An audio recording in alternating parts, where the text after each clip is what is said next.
കാനഡയിൽ വന്നിട്ടുള്ള എൻ്റെ വളരെ സ്പെഷ്യൽ ആയിട്ടുള്ളൊരു ദിവസമാണ് കേട്ടോ ഇന്നിവിടെ ആഷ് വെനസ്ഡേ ആണ്.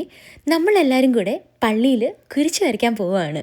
ഇവിടെ വൈകുന്നേരം 7 മണിക്കാണ് കേട്ടോ കുർബാന. അതുമാത്രമല്ല, ഇതൊരു തീർത്ഥാടന കേന്ദ്രം കൂടിയാണ് കേട്ടോ. ഈ കിടക്കുന്ന കാറുകൾ മുഴുവനില്ലേ, ഈ കാറിൽ വന്നിരിക്കുന്ന മനുഷ്യന്മാർ മുഴുവൻ ഈ പള്ളിയിൽ വന്നിരിക്കുന്നതാ. ഈ പള്ളിയുടെ പാർക്കിംഗ് ആണ് കേട്ടോ. ഞാൻ ശരിക്കും വണ്ടറടിച്ചു പോയി, ഇത്രയും ആൾക്കാരൊക്കെ പള്ളിയിൽ വരുമോ എന്ന്, അതും ഈ സമയത്ത്, ഈ തണുപ്പിൽ. അങ്ങനെ ഇതേ നമ്മൾ പള്ളിയിലേക്ക് കയറുവാണ്. ഈ പള്ളി സ്ഥിതി ചെയ്യുന്നത് എവിടെയാണെന്ന് വെച്ച് കഴിഞ്ഞാൽ ഒൻറ്റാരിയോയിൽ വോൺ എന്ന് പറയുന്ന സ്ഥലത്താണ് കേട്ടോ. നമുക്ക് നേരെ പള്ളിക്കുള്ളിലേക്ക് കയറാം. കയറുമ്പോൾ തന്നെ പീഡാനുഭവത്തിൻ്റെ പ്രതീകമായി വെച്ചിരിക്കുന്ന മുൾക്കിരീടമൊക്കെ നമുക്ക് കാണാം കേട്ടോ. നമ്മളങ്ങനെ പള്ളിക്കുള്ളിലേക്ക് കയറി. ഇവിടുത്തെ ഗാന ശുശ്രൂഷ ദേ നിങ്ങളും ഇനി ഒന്ന് കേട്ട് നോക്കിക്കേ.